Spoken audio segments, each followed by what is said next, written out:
Ambassador Sarah Chen looked out the window of her ship at the stars. They were traveling through space to meet with the Zephyrians, an alien race that had made contact with Earth 6 months ago. The meeting would decide if humans and aliens could be friends or enemies. Sarah held a tablet in her hands. On the screen was a picture of a strange black ship. No one knew where it came from or who owned it. The ship had appeared during the first meeting between humans and Zephyrians, then disappeared without a trace. "Still thinking about the ghost ship?" asked Captain Marcus Webb as he walked into the room. Marcus was a former soldier who now protected the diplomatic team. "It's not a ghost," Sarah said. "Ships don't just appear from nowhere. Someone built it, someone flew it, and someone wanted to watch our first meeting with the Zephyrians." Marcus sat down next to her. "The tech boys ran every scan they could on that thing. Their computers said nothing was there, like it was made of empty space." Sarah scrolled through the files on her tablet. "But our eyes saw it. Our cameras recorded it. It was real, Marcus. Very real." The black ship had been huge, bigger than any human warship. Its surface was so dark it seemed to eat light. No windows, no lights, no markings of any kind. It had floated silently near the meeting point between Earth and Zephyrian ships. "Look at this." Sarah showed Marcus a report marked Top Secret. 3 hours before the diplomatic meeting, the Zephyrians fired some kind of weapon. "Our intelligence says it was a test. They wanted to see how strong human ships were." Marcus read the report carefully. "But the weapon never hit our ships. No, because something stopped it. The energy readings show the weapon hit the black ship instead. It just absorbed the blast like it was nothing." "So the black ship saved us?" "Maybe. Or maybe it was protecting itself." Sarah closed the tablet. "Either way, someone was watching that meeting very carefully. Someone with technology we've never seen before." The door to their room opened. Zarthek, their Zephyrian guide, walked in. He was tall and thin with gray skin and large black eyes. Like all Zephyrians, he wore long robes that covered most of his body. "Ambassador Chen," Zarthek said in his strange accent, "we will arrive at my homeworld in 2 days. The council is eager to meet with you." "Thank you, Zarthek." Sarah noticed the alien seemed nervous. "Is something wrong?" Zarthek looked around the room before speaking quietly. "There are stories among my people. Stories about ships that cannot be seen by our instruments. Ships that appear and disappear like shadows." Marcus leaned forward. "What kind of stories?" "Old stories, from before we met your people. Some say these shadow ships have been watching the galaxy for many years. They never attack, never communicate, they just watch and sometimes interfere." Sarah felt her heart beat faster. "Interfere how?" "Weapons that stop working, ships that lose power for no reason, battles that end with no winner because both sides suddenly cannot fight." Zarthek paused. "My people call them the Void Walkers." "Why didn't you tell us this before?" Marcus asked. "Because the council says they are just stories, myths. They do not believe the Void Walkers are real." Zarthek looked directly at Sarah. "But I have seen the reports of your black ship. The description matches our old stories perfectly." Before Sarah could respond, alarms began ringing throughout the ship. Red lights flashed in the hallway outside their room. Marcus jumped up and ran to the communication panel. "Bridge to Ambassador Chen," came the voice of the ship's captain. "We have a situation. You need to see this." Sarah, Marcus, and Zarthek hurried to the bridge. Through the main window they could see the black ship. It was there again, floating in space next to their convoy. But this time it was different. "How long has it been there?" Sarah asked. "It just appeared, ma'am. No warning, no energy signature. Our computers still say there's nothing there, but we can all see it with our eyes." The black ship was huge and silent. Its dark surface reflected no light from the nearby stars. As they watched, thin beams of light came from the ship and touched each vessel in the human convoy. "It's scanning us," Marcus said. "Scanning for what?" Sarah wondered. Suddenly, 3 Zephyrian patrol ships appeared. They had been following the human convoy from a distance, but now they moved to attack positions around the black ship. "This is Zephyrian patrol leader Kextar," came a voice over the radio. Unknown vessel, you are in violation of Zephyrian space. Identify yourself immediately.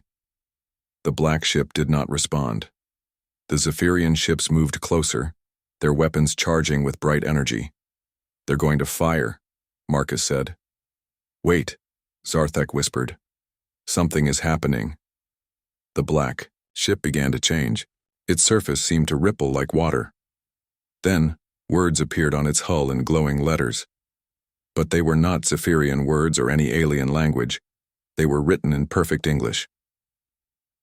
The debt remains unpaid. Sarah stared at the message. That's impossible.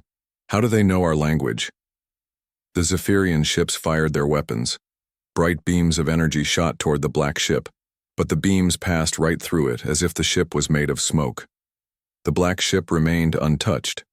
Impossible, breathed the ship's captain. Nothing can do that. More words appeared on the black ship's hull. We remember, we have not forgotten.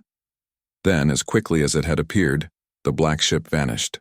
The space where it had been was empty again. The Zephyrian patrol ships were left shooting at nothing. Sarah turned to Zarthek. Your stories about voidwalkers. Do any of them mention debts or remembering things? Zarthek's large eyes were wide with fear. No, Ambassador. This is new. This is different. He paused. And it spoke your language, not ours. Whatever that ship is, it has a connection to your people, not mine. Sarah looked back at the empty space where the black ship had been. The message kept repeating in her mind. The debt remains unpaid. What debt? To whom? And why was this mysterious ship following them? Captain, she said, send a message back to Earth. Tell them we need all records about colony ships, exploration missions, anything that might have been lost or abandoned in space. You think the black ship is human? Marcus asked. I don't know what to think anymore, but that message was meant for us. Someone out there knows us, knows our language, and thinks we owe them something. As their convoy continued toward the Zephyrian homeworld, Sarah couldn't shake the feeling that their diplomatic mission had just become much more complicated. The black ship was not just a mystery anymore. It was a reminder of something from humanity's past, something that wanted to be paid back. The stars outside looked the same as always, but Sarah knew that somewhere in that darkness, the black ship was watching and waiting. And soon, they would have to face whatever debt humanity owed to the shadows of space. 2 days had passed since the black ship's appearance. Sarah Chen could not sleep well. Every time she closed her eyes, she saw those glowing words. The debt remains unpaid. She had received messages from Earth, but they were not helpful. No, records of lost colony ships matched the black ship's description. The human convoy was now deep in Zephyrian space. Strange purple and blue stars filled the sky outside. Sarah was in her room reading reports when the alarm sounded again. All hands to stations, announced the ship's captain. Unknown contact approaching. Sarah ran to the bridge with Marcus and Zarthek. The black ship was back, but this time it was moving toward them slowly. As it got closer, they could see it. It was even larger than they first thought. It could easily hold thousands of people. It's not trying to hide this time, Marcus said. Our sensors are picking up some kind of energy signature. What kind of energy? Sarah asked. The science officer checked his instruments. I've never seen anything like it. It's like dark energy but controlled, focused. Suddenly the black ship stopped moving. It floated in space about 1 kilometer away from the human convoy. Then something incredible happened. A beam of light came from the ship and created a hologram in space between them. The hologram showed a human figure. It was a woman in a military uniform that Sarah did not recognize. The woman looked stern and serious. When she spoke, her voice came through their radio clearly. Earthship Harmony, this is Commander Elena Vasquez of the deep space vessel Erebus. We need to talk. Sarah grabbed the radio microphone. Commander, this is Ambassador Sarah Chen. Who are you? Where do you come from? We come from where you sent us 200 years ago, Ambassador. We are the children of colony ship aspiration. We are the ones Earth forgot. Sarah felt her blood turn cold. She knew about colony ship aspiration from her history studies. It was one of the first ships sent to explore beyond the solar system. But it had disappeared without a trace over 2 centuries ago. "That's impossible," Sarah said into the radio. Colony ship aspiration was lost. Everyone aboard was presumed dead. The hologram of Commander Vasquez smiled, but it was not a friendly smile. "Dead? No, Ambassador. Abandoned? Yes. Left to die when we encountered hostile aliens? Definitely. But dead? We proved harder to kill than Earth expected." More holograms appeared around Commander Vasquez. They showed other people in the same strange uniforms. All of them looked human, but there was something different about them. They seemed stronger, more confident than normal humans. "You're really from the lost colony ship?" Marcus asked. "We prefer to call ourselves the Void Walkers now," Commander Vasquez said. "We learned to walk between the spaces where normal matter cannot go. We learned to survive where others would die." Zarthek moved closer to the communication panel. "Commander Vasquez, I am Zarthek of the Zephyrian Alliance. We have heard stories of your people. We thought you were myths. Oh, we're very real. Zephyrian. We've been watching your alliance for decades. We know about your plans for Earth. We know about your generous first contact offer." Sarah felt confused. "What plans? The Zephyrians came in peace." Commander Vasquez laughed. "Did they? Tell me, Ambassador, why do you think your first diplomatic meeting happened to take place near a convenient asteroid field? Why were there so many Zephyrian ships just passing by?" Before Sarah could answer, the space around them filled with light. 6 Zephyrian patrol ships appeared, surrounding the human convoy and the black ship. Their weapons were charged and ready to fire. "Unknown vessel," came a Zephyrian voice over the radio. "You are in violation of Alliance space. Surrender immediately, or be destroyed." Commander Vasquez's hologram did not look worried. "Watch and learn about your new friends, Ambassador." The Zephyrian ships fired. Dozens of energy beams shot toward the black ship from all directions. But as the beams got close to the ship, they simply disappeared. It was as if the ship absorbed them completely. "Impossible," whispered Zarthek. "Nothing is impossible when you understand dark energy," Commander Vasquez said. "We learned that lesson the hard way, when the Kethra attacked our colony ship with weapons Earth had never seen before." Sarah remembered reading about the Kethra in the old files. They were a violent alien race that had destroyed several early human exploration ships. "The Kethra were your hostile aliens?" "Yes. They found us 6 months after we left Earth. They demanded we surrender our ship and become their slaves. We refused, so they attacked." Commander Vasquez's expression grew dark. "We sent distress signals back to Earth. We begged for help. Do you know what Earth's response was?" Sarah was afraid to ask, but she had to know. "What?" Earth Command decided. We were too far away to save. They wrote us off as an acceptable loss. They told our families we had died in a navigation accident. The hologram of Commander Vasquez clenched her fists. "They abandoned us to save money and resources." Marcus stepped forward. "But you survived." "Barely. The Kethra destroyed most of our ship, killed 2,000 colonists, but some of us made it to escape pods. We crashed on a dead world at the edge of Kethra space." "How did you survive on a dead world?" Sarah asked. "We found something there, something the Kethra had been trying to hide. Ancient technology from a race that lived millions of years ago. Technology that could manipulate dark energy, bend space, make the impossible possible. The Zephyrian ships were still firing at the black ship, but their weapons continued to have no effect. Commander Vasquez seemed to be ignoring them completely. We spent 50 years learning to use that technology. 50 years building new ships, new lives, new ways of thinking.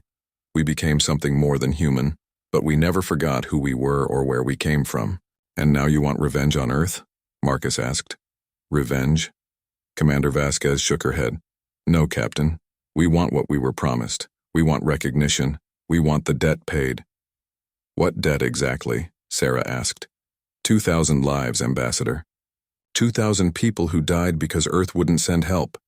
50 years of struggle and suffering while Earth moved on and forgot about us. The commander's voice grew cold. But mostly we want Earth to admit what it did, to acknowledge that it abandoned its own children to save money. Suddenly, the black ship began to glow with dark energy. The space around it seemed to bend and twist. The Zephyrian patrol ships found their weapons simply stopping in mid-fire. Their engines shut down. Their life support systems flickered. "What are you doing to them?" Zarthek asked in panic. "Showing them what happens to races that threaten." "Humans," Commander Vasquez said calmly. "Your alliance has been planning to conquer Earth slowly, through treaties and trade agreements that would make you the dominant partner. We've been watching. We've been waiting." Sarah looked at Zarthek, who could not meet her eyes. "Is this true?" Zarthek spoke quietly. "There are factions in the alliance that believe humans are too primitive to govern themselves. They think it would be better if we guided your development." "Guided?" Marcus said angrily. "You mean controlled." The black ship released the Zephyrian patrol ships from its power. Their systems came back online, but the message was clear. The Voidwalkers could disable any Zephyrian ship anytime they wanted. "This changes everything," Sarah said. Commander Vasquez nodded. "Yes, it does. The galaxy is about to learn that humanity is not just one small world with primitive technology. We are many worlds, many ships, many people who have learned to survive in impossible places." "How many of you are there?" Sarah asked. "Enough," was all Commander Vasquez would say. "The question now, Ambassador, is what you plan to do with this information. Will you continue with your diplomatic mission, knowing what you know? Or will you stand with your own species?" Sarah looked at the stars around them. Everything she thought she knew about humanity's place in the galaxy had just changed. They were not alone, and they were not weak. But they were also not united. "I need time to think," she said.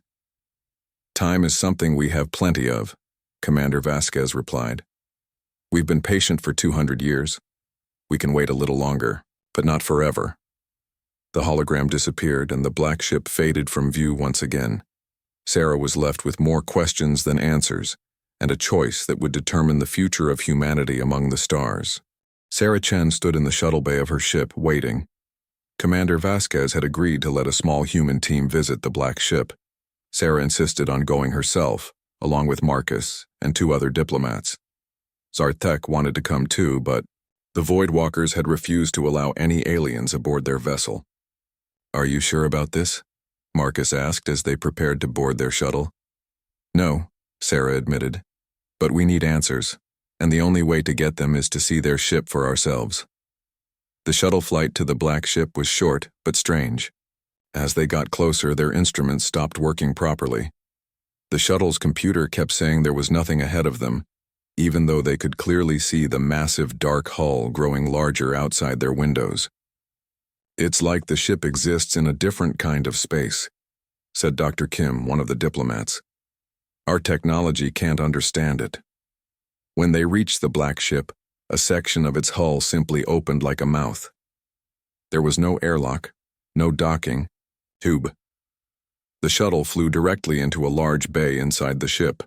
As soon as they were inside, the hull closed behind them with no sound at all. The shuttle bay was huge and filled with ships that Sarah had never seen before. They looked somewhat human in design, but they were sleek and dark like the main ship. Some were tiny one-person fighters. Others were as large as Earth's biggest warships.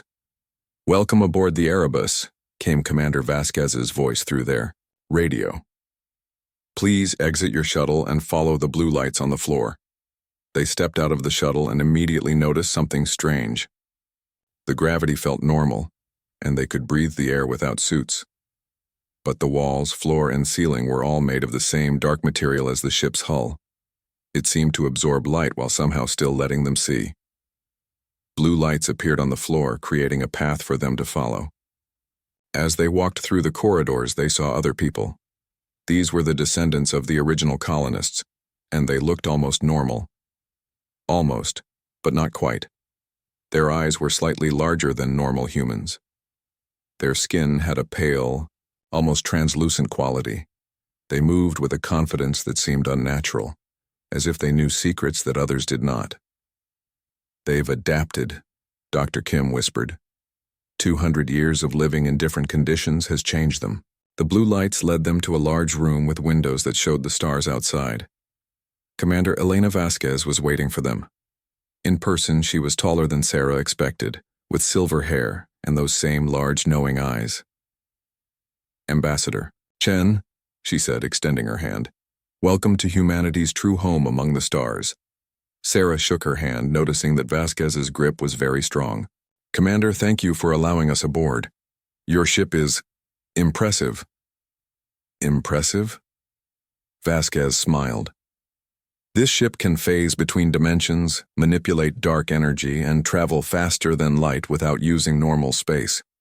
Impressive is too small a word. She led them to the windows. Outside, Sarah could see their convoy in the distance, looking tiny compared to the Erebus. How many people live on this ship? Marcus asked. 12,000, Vasquez replied. But the Erebus is not our only vessel. We have the entire fleet hidden throughout the galaxy. In total, there are about 200,000 of us. Dr. Kim looked amazed. 200,000, all from one colony ship. We've been busy for 2 centuries, Vasquez said. We found other lost human ships, other abandoned colonies. We rescued who we could and built new communities. We call ourselves Voidwalkers because we learned to travel through the spaces between normal space. She pressed a button on the wall, and the windows changed. Instead of showing normal space, they now displayed a swirling mass of dark energy, with bright points of light scattered throughout. This is what we call the Deep, Vasquez explained. It exists alongside normal space but separate from it.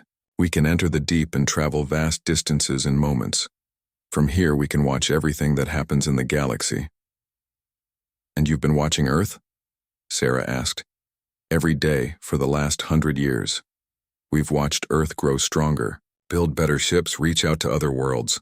We've also watched the aliens who pretend to be your friends. Vasquez changed the display again. Now it showed recordings of Zephyrian ships and meetings. The Zephyrian Alliance has 3 levels of membership, she continued. Full members, who have equal votes in all decisions. Junior members, who can speak but have limited voting rights. And protected worlds, who have no voice at all but must follow Alliance rules. Which category would Earth be in? Marcus asked, though Sarah suspected he already knew the answer. Protected world status, forever. The Zephyrians have decided that humans are too emotional and aggressive to be trusted with real power. They plan to manage your development for your own good. Sarah felt anger rising in her chest. And you've known this all along? We've been trying to prevent it, Vasquez said. The weapon test you encountered during first contact? That was meant to destroy several human ships and make Earth seem weak and defenseless. We absorbed the blast. Why didn't you just tell us? Why the mystery and hidden messages? Vasquez was quiet for a moment. When she spoke, her voice was sad. Because we weren't sure if Earth had changed. The Earth that abandoned us was willing to sacrifice its own people for political convenience. We needed to know if the current Earth government would do the same thing. She led them deeper into the ship. They passed laboratories where people worked with strange glowing materials. They saw training rooms where Voidwalkers practiced moving through walls like ghosts. They visited schools where children learned to manipulate dark energy with their minds. This is incredible, Dr. Kim said. You've created an entire civilization. We've done what we had to do to survive, Vasquez replied. But we never forgot where we came from. Every child born on this ship learns the story of Earth. They learn about the blue skies and green grass their ancestors left behind. Do they want to return? Sarah asked. Some do.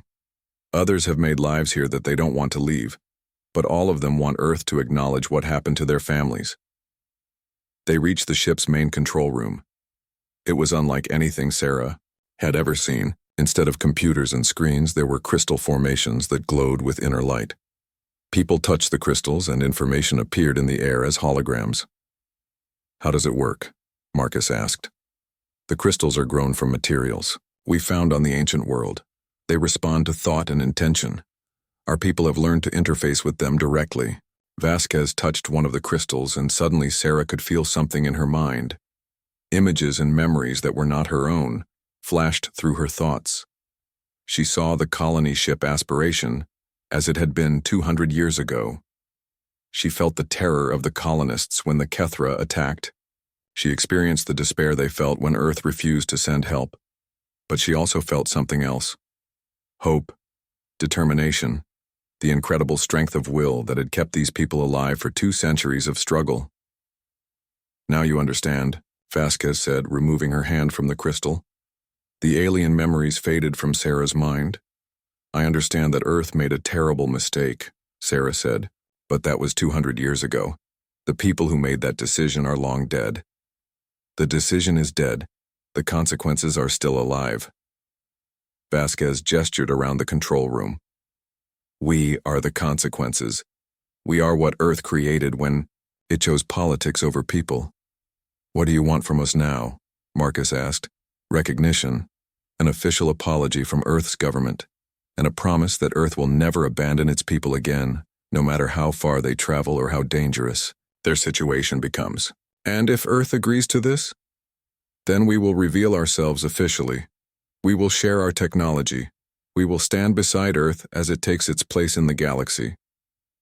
Vasquez paused.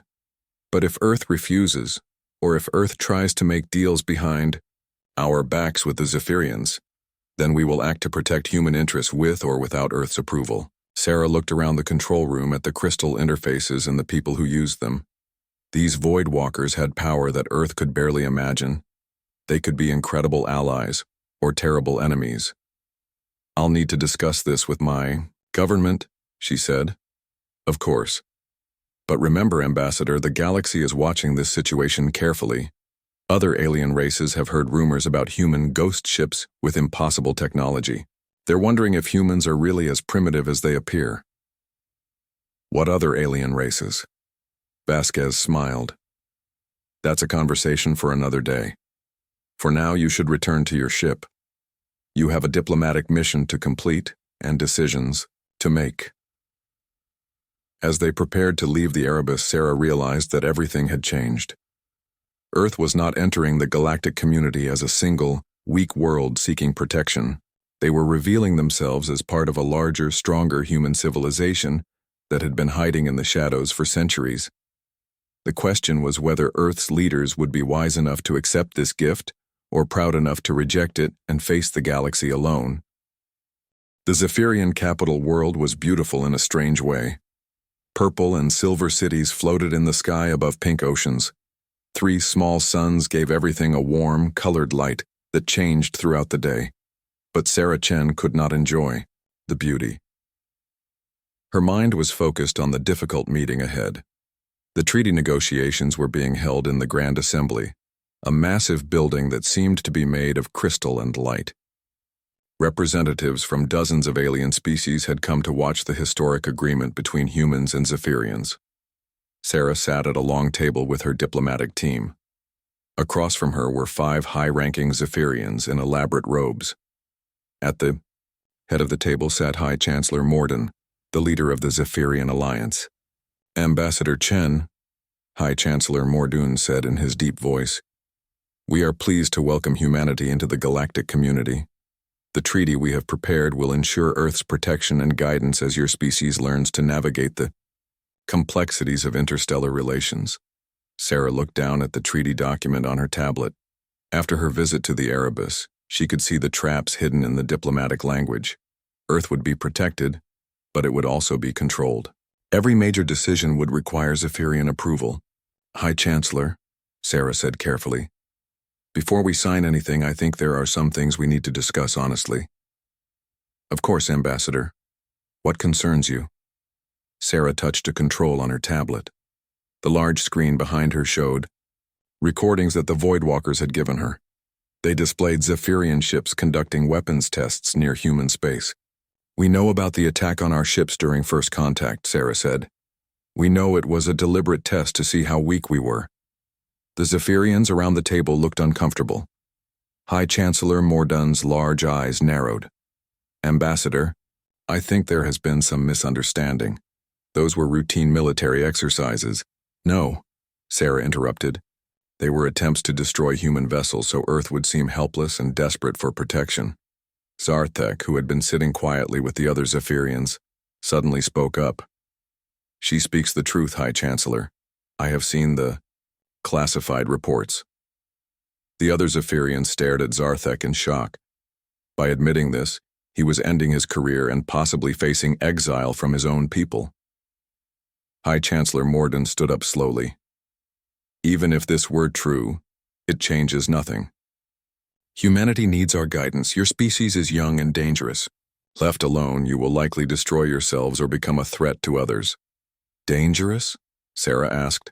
"In what way?" "You wage wars on your own people. You pollute your world. You create weapons of mass destruction. These are not the actions of a mature civilization." Sarah had expected this argument. "And what about your mature civilization? You tried to murder human diplomats during a peace meeting. You plan to conquer Earth through legal tricks and false treaties. Are these the actions of a mature civilization?" The High Chancellor's face showed anger. "How dare you!" He was interrupted by alarms throughout the building. Red lights flashed, and an announcement came over the speakers. "Unknown vessels detected in orbital space. All security forces to battle stations." Through the crystal walls of the assembly, they could see ships appearing in the sky above the capital. But these were not normal ships arriving normally. They seemed to fade into existence like ghosts becoming solid. "The Void Walkers," Sarah whispered. The black ship Erebus appeared first, its dark hull creating a shadow across the floating cities below. Then more ships faded into view, sleek fighters, medium cruisers, and massive vessels that dwarfed anything the Zephyrians had ever built. High Chancellor Morden pressed buttons on his control panel frantically. "Orbital Defense Command, destroy those vessels immediately." But nothing happened. The Zephyrian defense stations were not firing. "Sir," came a voice over the radio, "our weapons are not responding. All systems show ready status, but the weapons will not activate." Sarah looked at her own tablet. A message had appeared there from Commander Vasquez. "Your move, Ambassador." Sarah stood up and addressed the entire assembly. "High Chancellor, representatives of the galactic community, I would like you to meet humanity's deep space fleet. They call themselves the Void Walkers, and they have been protecting human interests in secret for over a century." The alien representatives around the room began talking excitedly among themselves. Many of them had heard rumors of ghost ships and impossible technology. Now they were seeing it with their own eyes. "This is impossible," High Chancellor Morden said.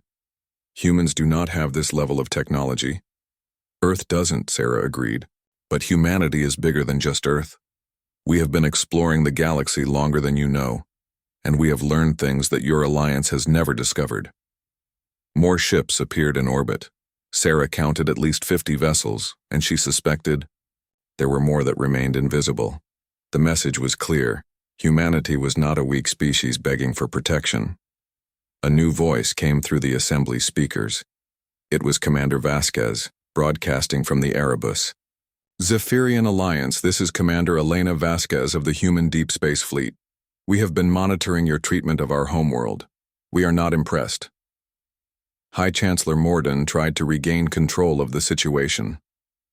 "Unknown Commander, you are in violation of Zephyrian space. Withdraw immediately or face the consequences." "Consequences?" Vasquez's voice carried amusement. "High Chancellor, we have been operating in your space for decades without you even knowing we were here. Your best sensors cannot detect us. Your best weapons cannot harm us. What consequences did you have in mind?" To prove her point, one of the Void Walker ships moved closer to a Zephyrian orbital platform. The platform's weapons tried to fire, but the energy beam simply passed through the human ship as if it was not there. "You see," Vasquez continued, "we have learned to phase in and out of normal space at will. We can be solid when we choose to be, and incorporeal when it suits us. We are quite literally untouchable." The alien representatives in the assembly were now openly staring at Sarah. She realized that the entire balance of power in the galaxy had just changed. Humanity was no longer seen as a primitive species needing protection. "What do you want?" asked High Chancellor Morden. "We want honest negotiations," Sarah answered before Vasquez could respond. "We want Earth treated as an equal partner, not as a protected world that has no voice in its own future." "And if we refuse?" This time Vasquez answered, "Then we will. Take our business elsewhere. There are other alien civilizations in the galaxy, High Chancellor. Some of them have been asking us for technology-sharing agreements for years." This caused excited murmuring among the non-Zephyrian representatives. Sarah realized that several other species had been trying to contact the mysterious Voidwalkers. "You would ally with our enemies?" High Chancellor Morden asked. "We would ally with whoever treats humanity with respect," Sarah said. "The Zephyrian Alliance can be our partners or our competitors. The choice is yours." A new alarm sounded, different from the first. This time the announcement was urgent. Multiple unknown fleets detected at the edge of the system. Energy signatures matched no known technology. Everyone in the assembly looked up at the displays. New ships were appearing at the outer planets of the Zephyrian system. These ships were different from the Voidwalker vessels.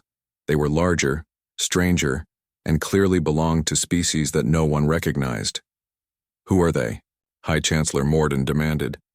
Vasquez's voice came through the speakers again, but now she sounded concerned.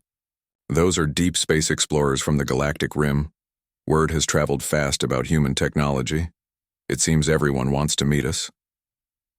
Sarah looked around the assembly at all the alien representatives. Fear and excitement mixed on their faces. The appearance of the Voidwalker fleet had not just changed the negotiations between Earth and the Zephyrians. It had announced to the entire galaxy that humanity possessed technology and power that no one had expected. "High Chancellor," Sarah said, "I suggest we postpone these negotiations until we can figure out how to handle our new visitors.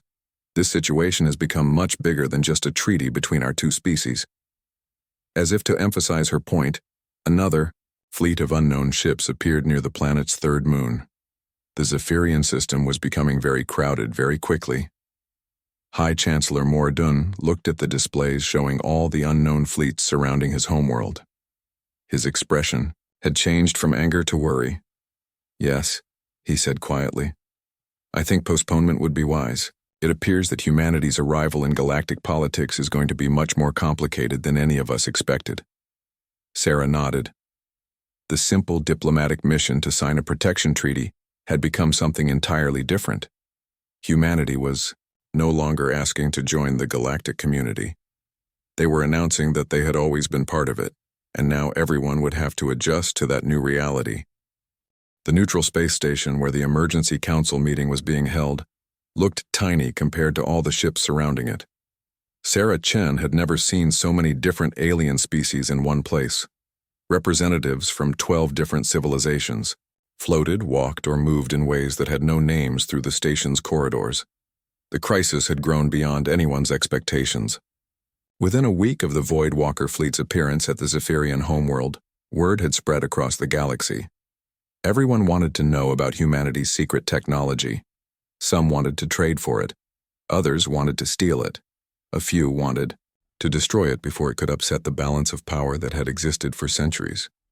Sarah sat in the main council chamber with delegations from all the major galactic powers. The Zephyrians were there, looking much less confident than they had a week ago. The Karathi Empire had sent their war princes in full battle armor. The ethereal collective had sent beings of pure energy that flickered in and out of visibility. At the center of the chamber, a holographic display showed the current military situation. Red dots represented hostile fleets. Blue dots showed neutral forces. Green dots were allied ships. There were far too many red dots for Sarah's comfort. "The situation is simple," declared War Prince Kextar of the Karathi Empire. His voice boomed through his helmet's speakers. "Humanity has hidden advanced technology from the galactic community for over 2 centuries. This is a violation of the non-interference accords. They must surrender this technology immediately." "On what authority?" asked Commander Vasquez. She had come to the station aboard a small Voidwalker ship that none of the other species' sensors could properly detect. The non-interference accords were signed by governments representing their homeworlds. Earth never signed them, and we Voidwalkers certainly never agreed to them. A being that looked like a floating crystal spoke next. This was voice of many from the ethereal collective. The concern is not legal authority. The concern is stability. If every species begins developing weapons that can phase through normal space, the balance that has kept peace for millennia will collapse. Sarah looked at the display showing all the different fleets. I think that balance has already collapsed. Look around you. Half the galaxy's military forces are pointing weapons at each other over technology they don't understand. High Chancellor Morden of the Zephyrians leaned forward. Ambassador Chen, surely humanity can see that this situation is dangerous for everyone. If you would simply agree to share your phase technology with all species equally. No, Commander. Vasquez interrupted. Absolutely not. We developed this technology through centuries of struggle and sacrifice.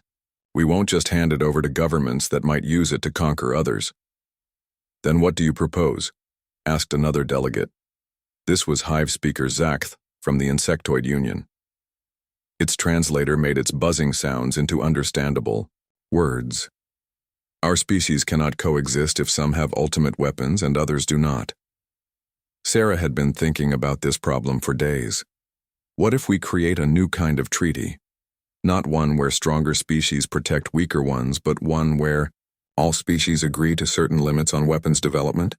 War Prince Kextar laughed, a sound like grinding metal. Limits? Humans speak of limits while hiding fleets that can destroy any of our worlds without warning? We could destroy your worlds, Commander Vasquez said calmly. But we haven't. Have we? In 200 years of secret operations, we have never attacked anyone who wasn't attacking us first. We have never conquered territory or demanded tribute. We have only defended ourselves and other humans. This was true, and everyone in the chamber knew it. Despite their incredible power, the Voidwalkers had never acted like conquerors. But you could change your minds, voice of many pointed out. Power corrupts even the most peaceful species eventually. Sarah stood up and walked to the holographic display. Then maybe it's time to change how we think about power. She touched the controls, and the display changed.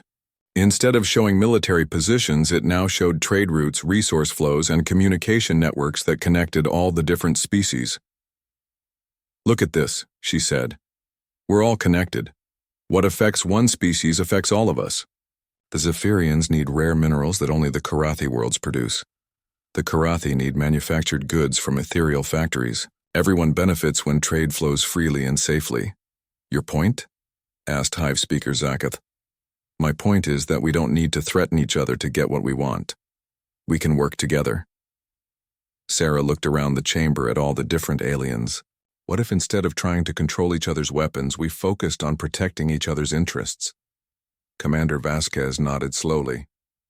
A mutual protection agreement. Any attack on one species would be considered an attack on all species. But who would enforce such an agreement? High Chancellor Morden asked. Who could stand against a species that decided to break it? Sarah and Commander Vasquez looked at each other. They had discussed this possibility during private meetings over the past few days. We would, Sarah said simply. Humanity would guarantee the agreement. Any species that attacks another member would face the combined response of all member species, backed by Voidwalker technology. The chamber was quiet for a long moment. The idea was radical. Instead of competing for the strongest military, all species would share protection under humanity's technological umbrella. What would humanity want in return? Voice of many asked suspiciously. Recognition, Commander Vasquez said. Official. Recognition that we exist, that we have always existed, and that we have the right to exist, plus an apology from any government that was involved in abandoning our ancestors. This was directed at the Zephyrians, since their records showed they had known about the colony ship Aspiration's fate but had never told Earth about it. And trade opportunities, Sarah added. We want to be part of the galactic economy, but as equal partners, not as junior members who need supervision. War Prince Kextar removed his helmet, revealing a face that looked like it was carved from stone. This proposal would make humanity the most powerful species in the galaxy. Only as long as we use that power to protect others instead of conquering them, Sarah replied. The moment we break that trust, The alliance ends and everyone goes back to competing militarily. It could work, Hive speaker Zakth buzzed thoughtfully. Our species has been fighting over resources and territory for centuries. Perhaps it is time to try cooperation instead. High Chancellor Morden looked uncomfortable. The Zephyrian Alliance has maintained order in this region for over 1,000 years. We are not eager to give up that responsibility. You wouldn't give it up, Commander Vasquez said. You would share it. The Zephyrians have experience in diplomacy and administration that humanity lacks. We would need your help to make this work. Over the next several hours, the details were hammered out. The agreement would be called the Galactic Cooperation Treaty. Any species could join by agreeing to 3 simple rules. No attacks on other member species, no interference in other species' internal affairs, and mandatory mediation for any disputes. In return, members would receive protection from external threats, preferential trade agreements, and access to shared technology development programs. Humanity would provide the military enforcement, but day-to-day administration would be handled by a council with representatives from all member species. The most difficult part was convincing the military forces that were still surrounding the space station. Many of the war fleets had been sent by governments that were not represented in the negotiations, but as news of the proposed treaty spread, more and more ships began withdrawing from the system. The signing ceremony took place. 3 days later, aboard the space station, Sarah signed for Earth, Commander Vasquez signed for the Void Walker communities, and representatives from 8 other species added their names to the document. Not everyone joined immediately. The Karathi Empire decided to wait and see how the treaty worked before committing. Several smaller species were concerned about losing their independence, but it was a beginning. After the ceremony, Sarah and Commander Vasquez stood together looking out at the ships in space around the station. The black ship, Erebus, floated nearby, no longer hiding in the shadows. Do you think this will work? Sarah asked. I don't know, Vasquez admitted, but it's better than the alternative. For the first time in 2 centuries, humanity is united again. Earth and the Void Walker communities are working together instead of separately. And the debt you mentioned, is it paid now? Vasquez smiled. The debt was never really about money or resources, Ambassador. It was about recognition, about being remembered, about ensuring that what happened to our ancestors would never happen to any humans again. As they watched, more ships arrived at the station. These were not military vessels, but traders, explorers, and diplomats from dozens of species who wanted to learn more about the new treaty. I think you're right, Sarah said. This is just the beginning.